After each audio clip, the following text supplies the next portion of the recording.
Ms. Childers, do you mind taking roll for us, please? Sure. Representative Eilman. Present. Representative Angelos. Here. Representative Haroldson. Here. Representative Pendergraft. Here. Representative Sherwood. Here. Representative Smith. Here. Chairman Bear. Excused. Mr. Vice Chair, you have a quorum. Thank you, Ms. Childers. All right, we are going to move on to Senate File 52. And it looks like we have a couple people here to present the bill to us.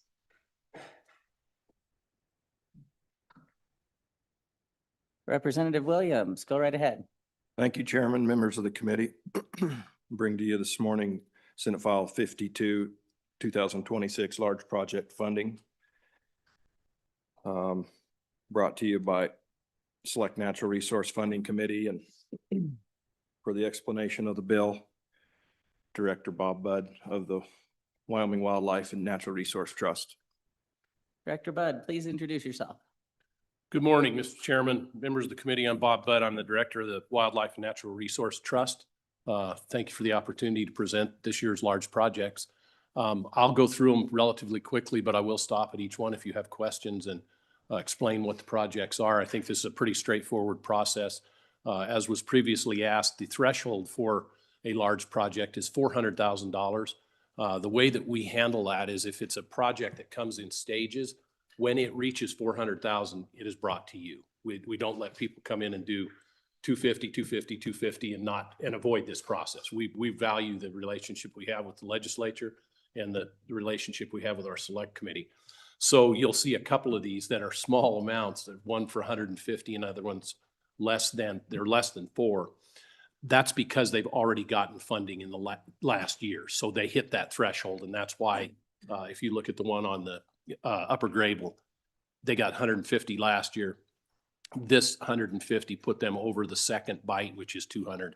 That's why it's there. So with that, Mr. Chairman, the Upper Grable is the first project. It's an ongoing project that we've had for a number of years. You'll see there was a Senate amendment that corrected the miles of stream. I don't know how I got that in there, but I had 48,000 miles and it's 40 miles. That's slight error, but that was all that was housekeeping. This project does a number of things. It improves irrigation efficiency for the producers up there, removes perched culverts where fish can't get up because they're so high, puts in arches, which allow the fish to move upstream. 40 miles of stream is a long ways, and it opens up those streams to native fish. Part of this is actually to preclude native fish and allow a recreational fishery for brook trout, brown trout, and rainbows. And then another arm of that is for cutthroat. So it's a pretty complicated, but it's a really good project. You can see the number of participants. There's irrigation districts, private landowners, conservation districts, and numerous others. Really good project. This one will be completed. This 150 will complete this project. It's been going on for about 5 years. So if you have questions on that one, I'd be happy to answer them. Representative Pendergraft. Thank you, Mr. Chairman. I heard two things that I'm just trying to sort it out in my head. Basically about the cutthroats, the migration for native fish species, the cutthroats, but then you also mentioned browns and brooks. Could you just repeat that for me? Thanks. Mr. Chairman, thank you. Representative Pendergraft, a lot of people were worried there that they were going to poison out every stream that people fished for brookies, took their kids and grandkids to, and that's not the case. There are certain arms of that are predominantly native fish. Those they're keeping as native fisheries. The others are recreational fisheries. So they're actually, in some cases, they'll actually plant fish into those. And as you know, the Grable River watershed is massive. So you've got room. Timber Creek is a creek that's really important for cutthroat trout. You'll have another creek, Trout Creek is really important for brookies. And that management plan has been in development for a number of years. It is not an attempt to exclude recreational fish that are non-native. It's an attempt to do both. And we've seen that done very effectively across the state. And I appreciate the question because it gives me a chance to tell you, why do we do that? Why do we focus on these native fish like cutthroats? The reason is that because under the Endangered Species Act, you can use something like lack of access to spawning areas to get a species listed. You can't do that in Wyoming because we're opening up hundreds of miles of native spawning areas for Bonneville cutthroat, for Yellowstone cutthroat, all 4 of the cutthroat strains. And we've done that throughout the state. So that's why it's important to be able to say, no, we got this. They've got all this area that they can spawn. Yes, there is a conflict over here, but then we're not worried about that. Representative Pendergrass.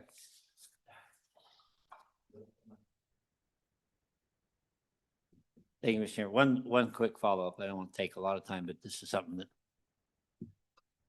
I know that it's true in lakes because spawning habits of different animals, and actually the lack of the native trout has an effect on bear populations. I know the Grable is full of bears. Right. Does that have anything to do with it in the streams, or is that pretty much just wide open? Mr. Chairman, if I understand the question, that isn't a huge component of this. This is more fisheries oriented and trying to maintain our native fish and also maintain recreational opportunity. Any other questions from the committee on this section? Okay, please continue, Director. Thank you, Mr. Chairman. The next one is the Baggs Valley Headwaters. This is the 5th iteration of this. This project will probably continue for numerous years. It's primarily aimed, if you'll recall the devastation that we had in the winter of 22 with the snowfall and everything, and then the loss of deer in particular. They're very concerned about our mule deer numbers right now. And this is one that is focused very, very much on mule deer. It also benefits sage grouse, elk, antelope, but it's going in and mostly mechanical treatment. We were talking earlier about removal of juniper, which enhances sagebrush, which enhances bitterbrush. That's the winter food for deer. It's also going in and mowing or taking out aspens that have become decadent. Those then sprout and you get your aspen habitats back, which are aspens are the second richest biological habitat type we have next to streams. And so restoring those, and then oak, that's one of the places in the state there in the Black Hills are where we have oak brush and bur oak. And that is also the other beneficiary of this. And oak is really important, particularly for birds, but also for deer and other species. So that's what this one is. It's about 35,000 acres in this iteration. We've been doing about 35,000 acres every 2 years over there. So questions on that, Mr. Chairman? Representative Harrelson. Thank you, Mr. Chairman, Director Budd. Obviously, you and I have had a lot of conversations about mule deer. Mule deer is definitely just growing up here and hunting them from a young age on, I've seen that shift massively in my lifetime to where my kids aren't able to experience what I did. You said it's multiple years. Kind of give me a little bit, like, are we seeing, is it a situation, obviously we've got 2 good winters, so that's going to help us a little bit too, but are we seeing where it's like, yeah, we're seeing huge improvements when we come in and do this stuff? Can you kind of just give us can you make me excited about what mule deer could possibly do in Wyoming, please? Mr. Chairman, thank you for the question. Representative Harrelson, this project, I think it was phase 3, and as you know, we go out on the ground on every project. Nothing gets funded if we haven't been on it, stood on it and seen it. I went back on this project with one of our board members, and where they had treated was literally full of deer after the 22 winter. And they were fat. Most of the does had twins. So it literally is, if you build it, they will come. Those areas are not particularly inviting because of the decadence of the vegetation, the overgrowth. It's the same thing you get with Russian olive. They just quit using that particular piece of the landscape. We've seen the same effect on the Wyoming range where we did treatments in there, and we've actually funded studies that look at the diets of deer and then look at their condition, their body condition as they go into the winter and come out, whether they can have fawns, how they do. There's a direct correlation, and it's been well studied. The more of this we can do, the better it is for deer. They're fatter going into the winter. They twin more. They don't lose fawns in the spring. Well, those fawns come into the fall fat, and then you can build your populations. But it's hard. Deer populations are hard to build, especially when you hit these low points. You know, even at two per doe, it takes a long time when you wipe out 70–80% of the population. That's not a quick thing. But where we're doing these projects, we are seeing phenomenal response by the deer. Follow-up, Representative? No? Okay. Any other questions from the committee on this section? Please continue, Director. Thank you, Mr. Chairman. Zorka Cheatgrass 2, this is one of them that isn't 400,000. It's a second iteration of this project. This is one that started, I don't think any of you were able to join. They did a tour this summer up there. The landowners involved were there. This is one the landowners have a lot of skin in this game. And the Hoodoo and the McCarty ranches. But we stood on a ridgetop and looked, and they pointed out their property lines, and it was absolutely green on one side where it had been treated, and the other side was tan where the cheatgrass was. The neighbors see it, everybody sees it. This one's catching fire, not literally, but this is one that will continue on again. Great partnership with all those landowners and numerous others up there, but it's been very, very effective. And there are two others in here which would be the same description. So, Any questions from the committee? Okay, please continue, Director. Mr. Chairman, Cody Canal Fish Screen. This is on the South Fork. If you've been up the South Fork, you know how much flow there is. You can literally almost take the entire flow of the South Fork and put it into this canal. When you're removing that amount of water, the loss of fish can be astronomical. And you can see the numbers in here. More than 43,000 native fish and 18,000 trout are lost annually into that canal. As I mentioned, the issues like the Endangered Species Act, the kind of thing that most of these advocacy groups go after are little fish that nobody ever heard of. They're dace, they're chubs, they're things that are native. And those fish are that 43,000 they're getting lost.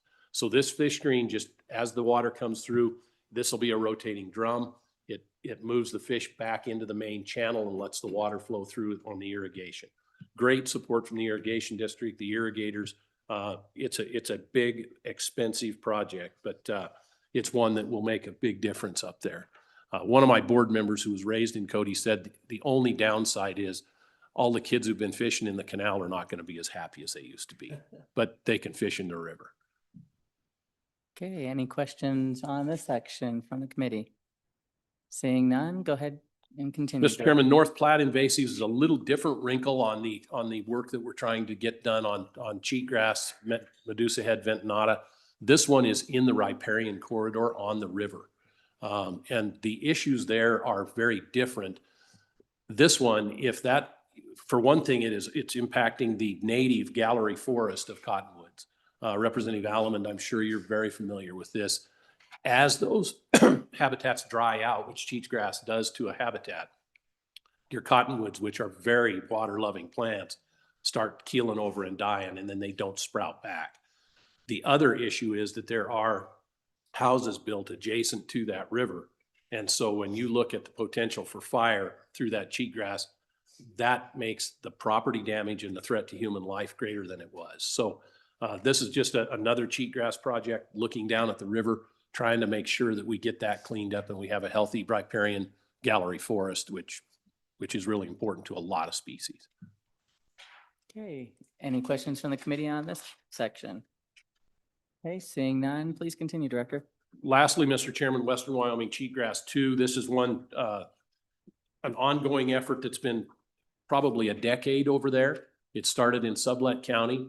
I am really excited about what these people have done. We now have 5 counties that all meet together and work together on prioritizing where they're going to treat. It's led by Teton County. They're doing the bookkeeping and they applied for the grant, but it's Teton, Sublette, Lincoln, Uinta, and Sweetwater counties.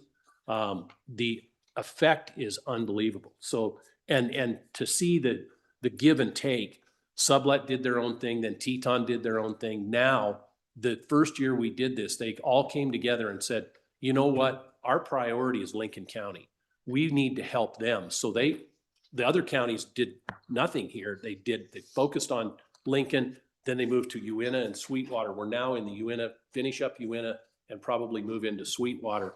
But to see that, we have the same thing now going on in northern Wyoming with the Northeast Wyoming Invasive Grass Working Group. And that's multiple counties up there. So pretty exciting to see people and the cooperation and the collaboration on the ground. Mr. Chairman, those are the large projects for this year. I'd be happy to answer any other questions. Okay, any questions from the committee?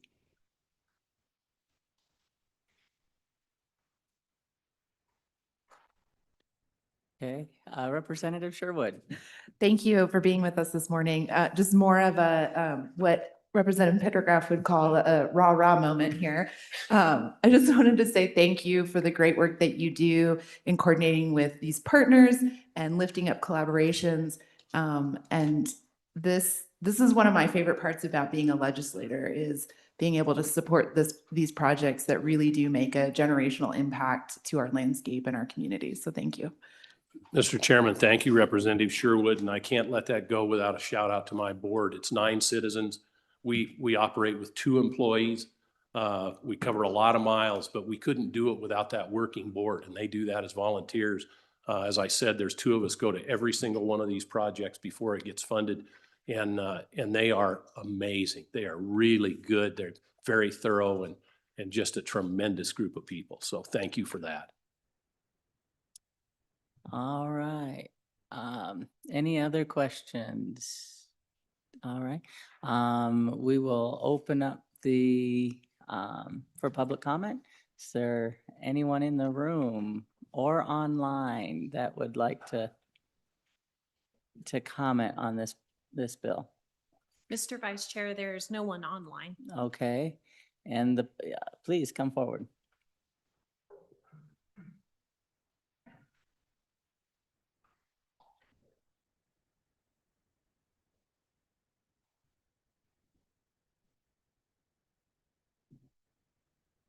All right, please introduce yourself. Just hit the little button on the mic there.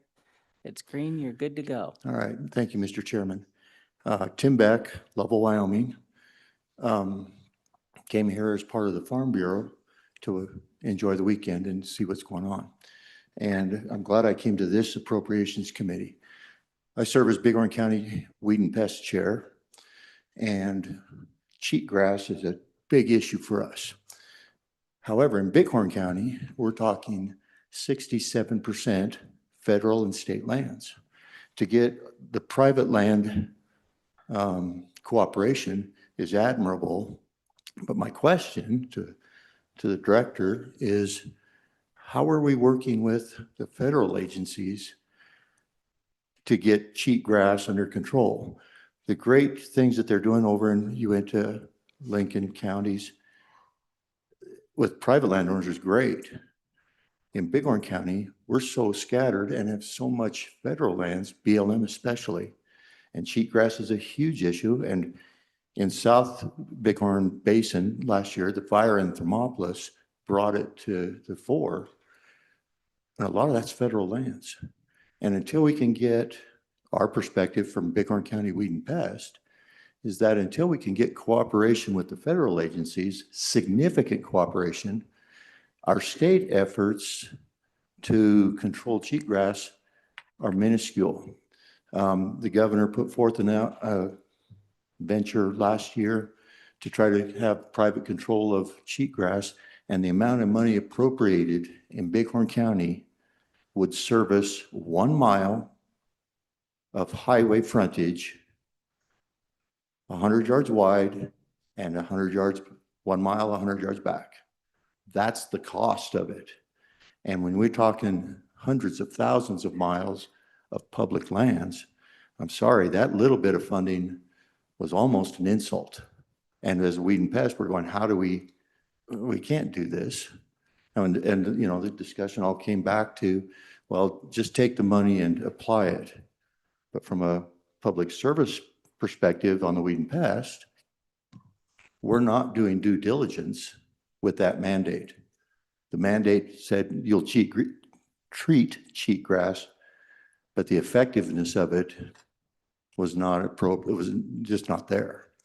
And so I applaud the effort, and I really do want to have a more relationship with Director Budd, because there's a lot of things in Bighorn County I'd like to see coming together that I'm not aware of. And I applaud the Ventonata grass, the Medusa head grass, the Russian olive, and, we work at it as hard as probably anybody in the state in Bighorn County with our arid environment and the mule deer population. Representative Harrelson, I remember the mule deer. I have a walk-in hunt area on my property, and I don't know that a single mule deer, let alone a whitetail, was taken off the property this year, maybe even for the last 3 years. And so deer habitat enhancement, I'd love to see. I encourage hunting. I help fund it. But we have habitat deterioration as well. And the other thing I'm asking on the habitat, are we taking into consideration the chronic wasting disease and the blue tongue that affects the whitetail and chronic wasting in the deer population? And talking with my game warden, those are the big factors in our northern Wyoming locale. So just things to add to the conversation, and appreciate the efforts. And I'm glad I got to be here today and have my first attempt to address the legislature. So thank you. Okay, thank you, Mr. Beck. Are there any questions for Mr. Beck from the committee?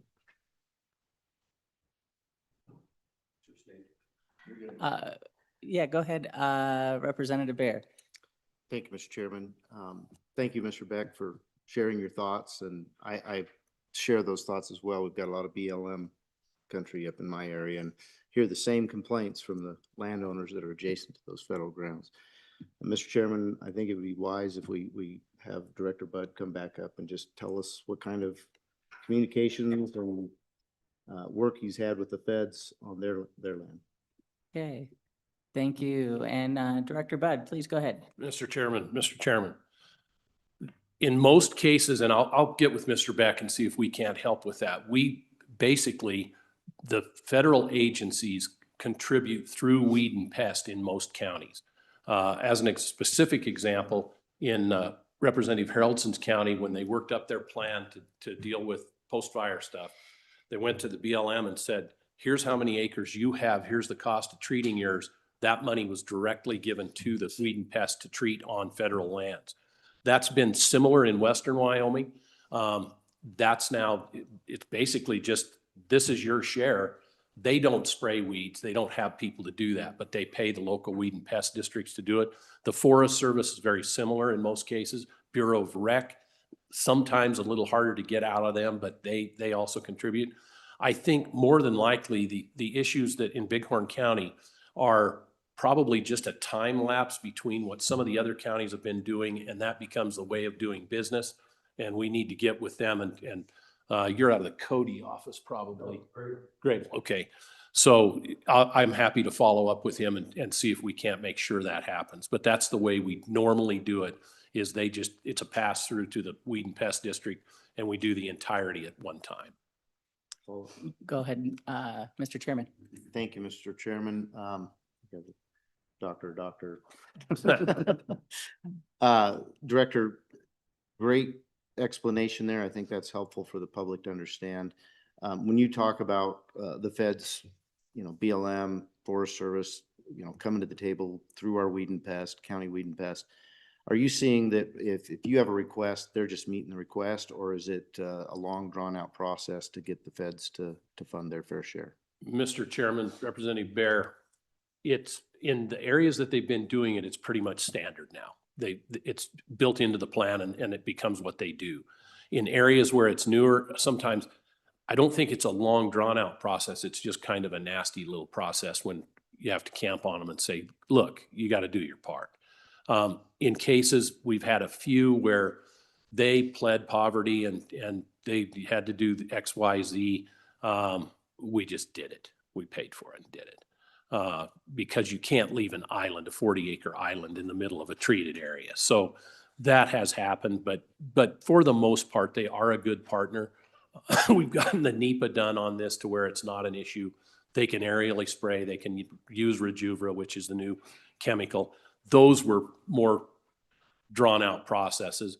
I have to say that as we got closer on the Rejuvra thing, the governor weighed in very heavily, Western governors weighed in heavily, And that expedited that process probably by about 2 years. So I think we're in a good place. It's just a matter, I think, of how long you've been in the game. And we've done some projects, I think they would call pilot projects with Bighorn County Weed and Pest. I think now that they've seen the results, you're going to see more. We'll focus on that part of the state. Any follow-up, Mr. Chairman? Okay, I do have a question as well, Director. Does your agency work with our grants management office? And when you find out that there's other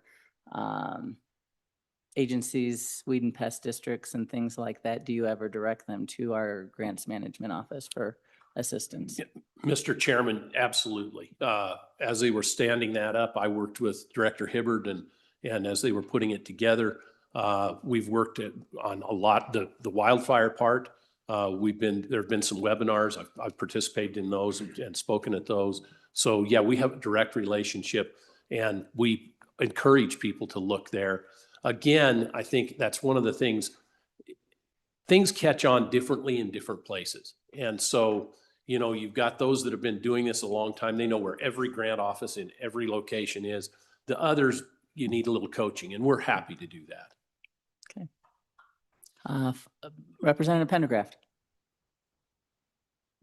Thank you, Mr. Chairman. I'm glad you came back up.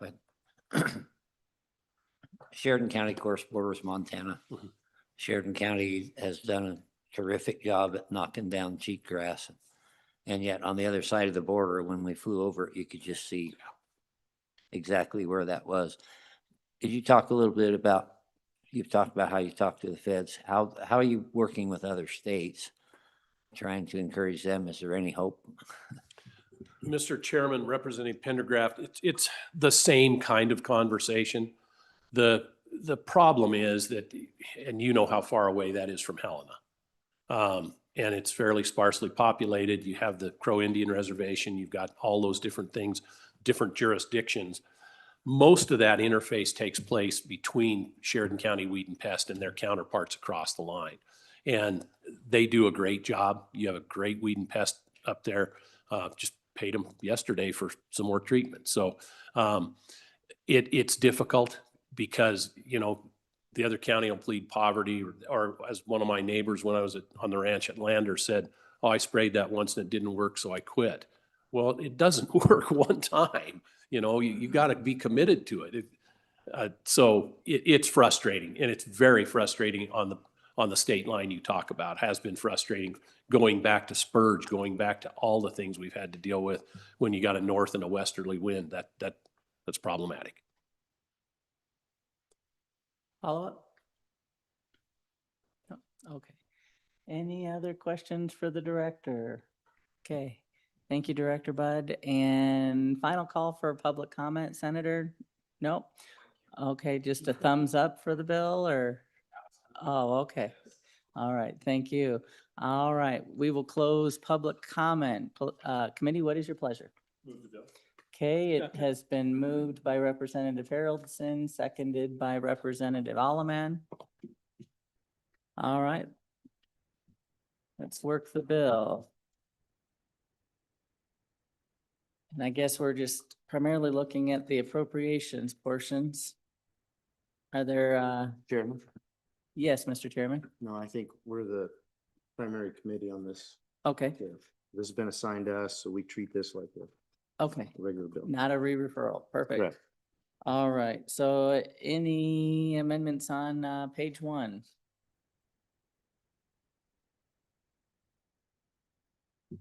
Okay, page 2. Page 3.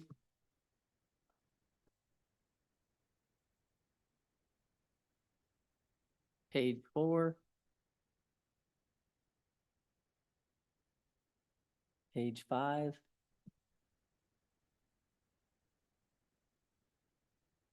Page 6. Page 7.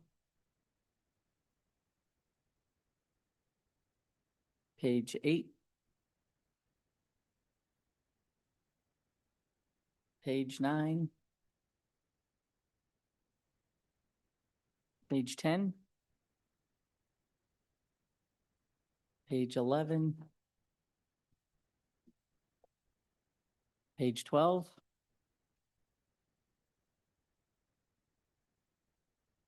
Page 13.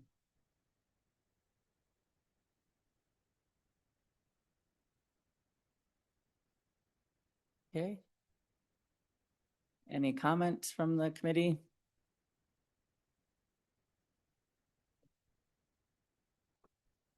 Okay. And was that the move the bill do pass or any Because it's not, recommendations? we're doing this as a primary committee, so I just did. Okay, move. just move the bill. Okay. So committee, what is your pleasure?